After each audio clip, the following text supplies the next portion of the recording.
This week, I was asked a question that I've never actually been asked before, and it was, why is the HPS pig shaped the way it is?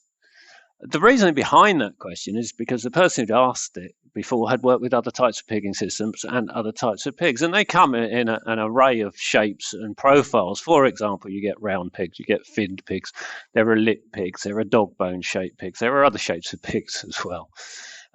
So what's the difference? Well, firstly, don't be deceived by the design of the HPS pig, but the shape of the HPS pig. A lot of research and development has gone into that over the years to make sure it performs as well as it does. The fundamental difference between the HPS pig shape and the other designs of pig is that most designs of pigs are designed to minimize surface area contact for operational reasons.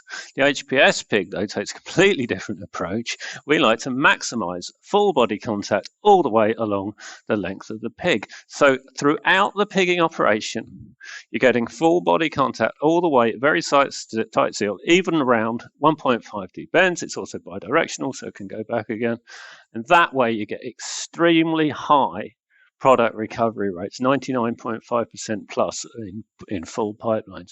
There's also, the HPS pig doesn't contain any solid magnets. Now, solid magnets are dangerous, in my opinion, because I've heard many horror stories of them escaping from the pig, causing damage to equipment, or even worse, people. The last thing you want is a shattered magnet in your line.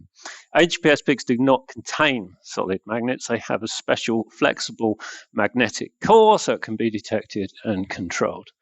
So that's basically why the HPS pig is the shape it is.